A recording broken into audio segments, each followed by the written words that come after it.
एक व्यक्ति के पास एक बहुत बड़ा महल था। उसने जिंदगी भर की सारी संपत्ति लगाकर उस महल को बनाया था। आसपास के शहरों के कई लोग उसके महल को देखने आते थे। कई बड़े बड़े सेठ उसके महल को खरीदने की कोशिश करते थे, पर वो महल उसका अहंकार था, उसकी जीने की वजह था। उसका उस महल में बहुत मोह था। एक दिन उसके महल में आग लग गई और वो कहीं बाजार गया हुआ था। जब वो घर लौट कर आया तो उसने देखा कि मेरा महल आग में जल रहा है। अपने घर को आग में जलता हुआ देखकर उसे इतना दुख हुआ। उसने कहा, अगर ये महल नहीं रहेगा तो मैं भी जिंदा नहीं रहूंगा। अगर मेरा महल ही जल रहा है तो मैं जी के क्या करूंगा। वो भी उसी आग में छलांग लगाने की कोशिश करने लगा तो किसी ने उसे रोक लिया कि भाई, ये जो तुम्हारा महल है, इस महल का सौदा कल तुम्हारे बेटे ने किसी के साथ कर लिया है। जब उसे पता चला कि ये महल अब मेरा नहीं रहा, किसी और का हो चुका है, तो उसकी सारी चिंता खत्म हो गई। जैसे और लोग उस जलते हुए महल को देखकर तमाशा देख रहे थे, वैसे ये भी खड़ा हो गया। इतनी ही देर में उसका बेटा आया। वो अपने बेटे को देखकर बहुत प्रसन्न हुआ। उसे आशीर्वाद देने लगा कि तेरे जैसा बेटा तो बहुत भाग्यों से मिलता है। तूने तो मेरी जिंदगी बचा ली। आज इस घर में आग लगी है और तूने कल ही इसका सौदा कर दिया। वो अपने पिताजी से कहने लगा कि पिताजी, मैं इस महल के सौदे के लिए बात तो करने गया था, पर सौदा अभी पक्का हुआ नहीं है। जब उसके पिता ने यह सुना कि अभी इस महल का सौदा हुआ नहीं है, तो वो फिर फूट फूट के रोने लगा, फिर अपनी छाती पीटने लगा। महल वही है, इंसान वही है, लेकिन जब महल मेरा है तब वो दुख भी देता है, खुशी भी देता है। लेकिन जब वो मेरा नहीं है, उससे मेरा कोई रिश्ता नहीं है, तो सारे दुख ही खत्म हो जाते हैं।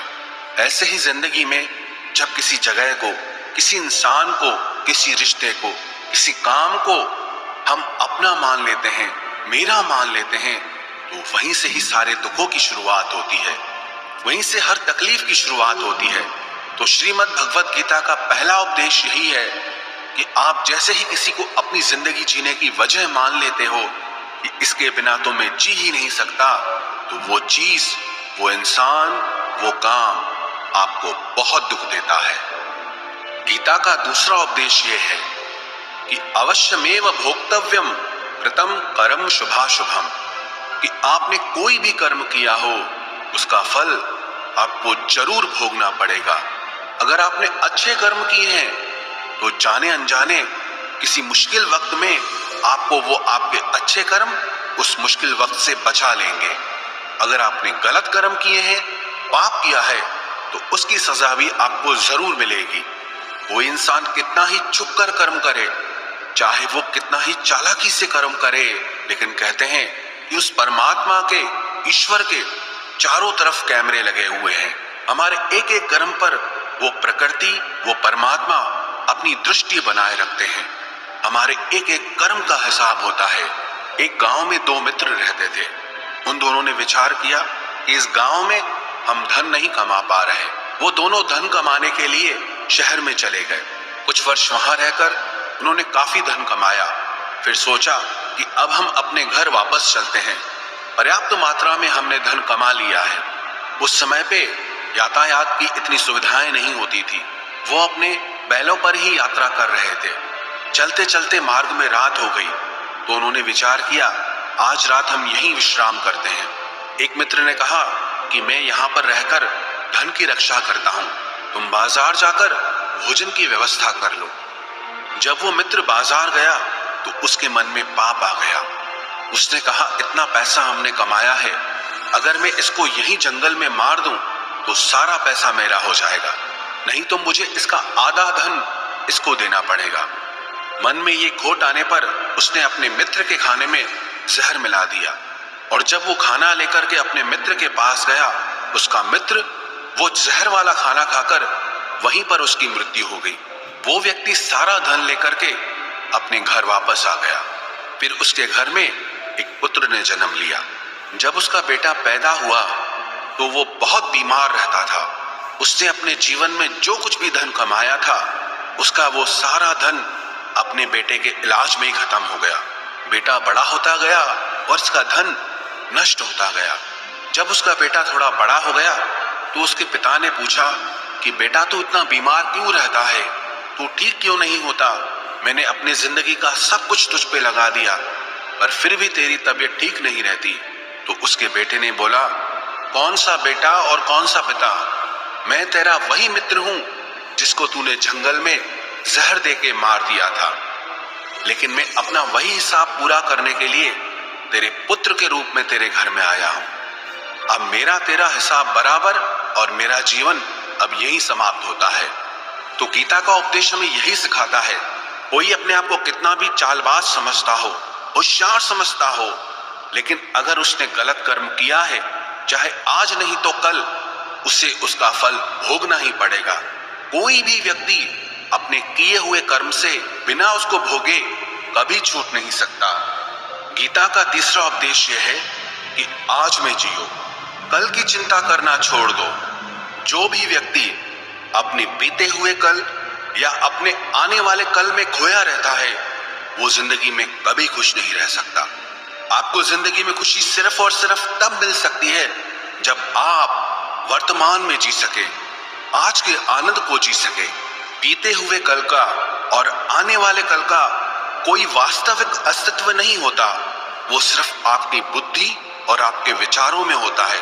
उसकी कोई वास्तविकता नहीं होती, उसे सिर्फ आप अपने मन के अंदर और बुद्धि के अंदर जीते हैं। लेकिन जिसे आप वास्तविकता में जीते हैं वो आपका आज होता है, वो आपका चल रहा पल होता है। अगर आप अपने मन और बुद्धि को अपने कल में अटका के रखेंगे, अपने भूतकाल और भविष्यकाल में अटका के रखेंगे, तो याद रखना आप कभी खुश नहीं रह पाएंगे। और अगर जिंदगी में खुश रहना चाहते हैं तो आज में और इसी पल में जीना सीखें। गीता का चौथा उपदेश यह है कि जो आपके साथ अधर्म करे, पाप करे, गलत करे, उसे दंड जरूर देना चाहिए। अगर आप उसे सहते हैं तो वो आपके साथ और गलत करता है। अगर आप उसे सहते हैं तो उसके पाप में आप भी भागीदार हो जाएंगे। अर्जुन श्री कृष्ण से कहने लगा कि जिनसे मैं युद्ध करने जा रहा हूं ये सब मेरे भाई हैं, मेरे गुरुजन हैं, मैं इनके सामने कैसे हथियार उठाऊं, इनको कैसे मारूं? तो भगवान श्री कृष्ण ने अर्जुन से कहा कि जिन्हें तू अपना मानता है वो सब अधर्मी हैं, वो पाप के पक्ष में खड़े हैं, और अगर तू इनका वध नहीं करेगा, युद्ध नहीं करेगा, तो समाज में और भी पाप बढ़ेगा। क्योंकि जब कोई ऐसे पापियों को नहीं रोकता है तो ये और भी ज्यादा पाप करते हैं। ऐसे ही जब आपके साथ कोई गलत करता है, आपको चोट पहुंचाता है, दुख पहुंचाता है, और आप वो चुपचाप सहते रहते हैं, तो उससे सामने वाले को बल मिलने लगता है, वो आपको कमजोर समझने लगता है और आपके साथ गलत करने को वो अपना हक समझने लगता है। लेकिन जब आप उसके गलत व्यवहार को, उसके अधर्म को रोक लेते हैं, उसका विरोध करते हैं, तब वो अपनी सीमा में रहना सीख जाता है। ये कलयुग है। अगर इस जमाने में आपको खुश रहना है तो आपको अपनी रक्षा खुद ही करनी होगी। कोई आपके साथ गलत करे तो उसको कभी नहीं सहना चाहिए, बल्कि उसका सामना करना चाहिए। गीता का पांचवा उपदेश यह है कि किसी से भी हद से ज्यादा मोह कभी मत करना। जिसमें भी आप सबसे ज्यादा मोह लगाओगे, देखना वो आपको जरूर रुलाएगा। मोह के वजह से ही आप किसी के पीछे मरते रहते हैं। मोह के वजह से ही आपको कई बार अपना अपमान भी सहना पड़ता है, और कई लोगों को मोह की वजह से ही अपना अपमान दिखता तक भी नहीं है कि सामने वाला मेरी इज्जत तक नहीं कर रहा और मैं उसके पीछे मर रहा हूं। मोह आपकी आंखों पे ऐसी पट्टी लगा देता है कि आपको सच और झूठ दिखाई ही नहीं देता, आपको किसी इंसान का चेहरा दिखाई ही नहीं देता। आप जो देखते हैं, जो सुनते हैं, उसी पर यकीन कर लेते हैं, फिर चाहे आपको कितना ही दर्द मिल रहा हो। अगर आप किसी इंसान को ठीक से समझना चाहते हैं, किसी की सच्चाई जानना चाहते हैं, तो उसके लिए ये बहुत जरूरी है कि आप उसके मोह से जल्दी बाहर आ जाएं। वास्तविकता में रिश्ते दुख नहीं देते, आपका मोह आपको दुख देता है। जिस दिन मोह खत्म, उस दिन आपको किसी भी रिश्ते से कोई दुख नहीं मिल सकता। क्योंकि आपको फिर कोई फर्क ही नहीं पड़ेगा। गीता का छठा उपदेश यह है कि आप वो मत करो जो सब करते हैं, बल्कि वो करो जो आपके लिए सही है।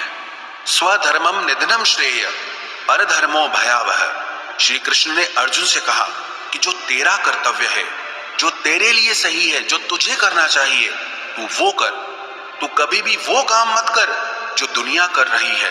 क्योंकि अर्जुन श्री कृष्ण से कहने लगा कि ऐसे भयंकर युद्ध में पड़ने से अच्छा है कि मैं सन्यासी बन जाऊं। तो श्री कृष्ण ने अर्जुन से कहा कि सन्यासी बनना तेरा कर्म नहीं है, तेरा धर्म नहीं है, तू क्षत्रिय है।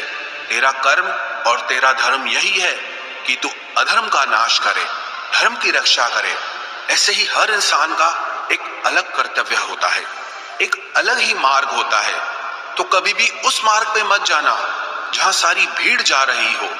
कभी भी वो काम मत करो जो दुनिया करती है कि आजकल ये ट्रेंड हो गया है, ये फैशन हो गया है, सब करते हैं इसलिए हम भी कर रहे हैं। सारी भीड़ यही काम कर रही है इसलिए हम भी यही कर रहे हैं। अगर आप वो करोगे जो भीड़ कर रही है तो आप भी उसी भीड़ में कहीं खो जाओगे। लेकिन अगर आप वो करोगे जो आपके लिए सही है, जो आपकी प्रतिभा है, तो दुनिया की सारी भीड़ में भी आप सबसे अलग नजर आओगे। गीता का सातवां उपदेश यह है कि जिंदगी में धोखा अपने ही देते हैं, क्योंकि उनको आपकी कमजोरियों का पता होता है। बाहर वाला आपको धोखा नहीं दे सकता, क्योंकि उसको आपके बारे में पता ही नहीं है कि आपको चोट कहां पहुंचती है। लेकिन जो आपका अपना है, आपका खास है, उससे बहुत गहराई से पता होता है कि इसकी कमजोरी क्या है, क्या ऐसा करें जिससे इसको दर्द पहुंच सकता है, जिससे इसको हम नीचा दिखा सकते हैं, इसको चोट पहुंचा सकते हैं। ये कलयुग है, इसमें बाहर वालों से नहीं, जो हमारे अपने हैं उनसे ही सावधान रहना होता है। महाभारत का युद्ध दो अलग राजाओं में नहीं हुआ, बल्कि एक ही परिवार के भाइयों में हुआ था। सब आपस में एक ही वंश के लोग थे। कितनी बार दुर्योधन ने जहर देकर के भीम को मारना चाहा, न जाने कितनी बार दुर्योधन ने पांडवों को जान से मारने की कोशिश की। वो उसका पराया नहीं था, उसका भाई था। सारी लड़ाइयां घर के अंदर ही होती है, बाहर कौन लड़ेगा हमसे? घर में ही सारे झगड़े होते हैं। तो आपको चोट सिर्फ वही लोग पहुंचा सकते हैं जो आपके अपने हैं। आपको धोखा सिर्फ वही लोग दे सकते हैं जो आपके अपने हैं। गीता का आठवां उपदेश यह है, जो इंसान अपनी रक्षा खुद नहीं कर सकता, उसकी रक्षा भगवान भी नहीं कर सकते। श्री कृष्ण ने अर्जुन से कहा, तस्मात् सर्वेषु कालेषु माम अनुस्मर युध्य च, कि हे अर्जुन, तू हर काल में मेरा स्मरण करते रहना और युद्ध भी करते रहना। अर्जुन ने श्री कृष्ण से पूछा कि ये युद्ध तो कुछ दिनों में समाप्त हो जाएगा, लेकिन आप कह रहे हैं कि तू हमेशा मेरा स्मरण करता रहे और युद्ध करते रहना। हमेशा युद्ध करने का क्या मतलब है?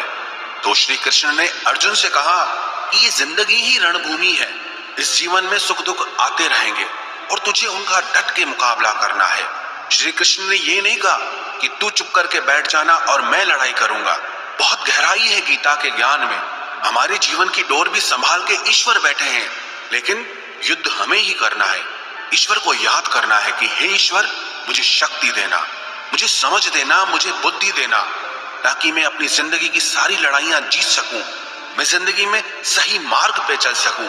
लेकिन आपको अपनी लड़ाई भी खुद लड़नी पड़ती है। जो लोग ये कहते हैं कि हम कुछ नहीं करेंगे, सब वो ईश्वर करेगा, तो कहते हैं कि आलसी इंसान को देखकर तो भगवान भी घबरा जाता है कि ये कुछ नहीं करेगा। भगवान ने बुद्धि दी है, समझ दी है, ईश्वर आपको प्रेरणा देते हैं, शक्ति देते हैं, लेकिन आपको अपनी रक्षा स्वयं ही करनी होगी।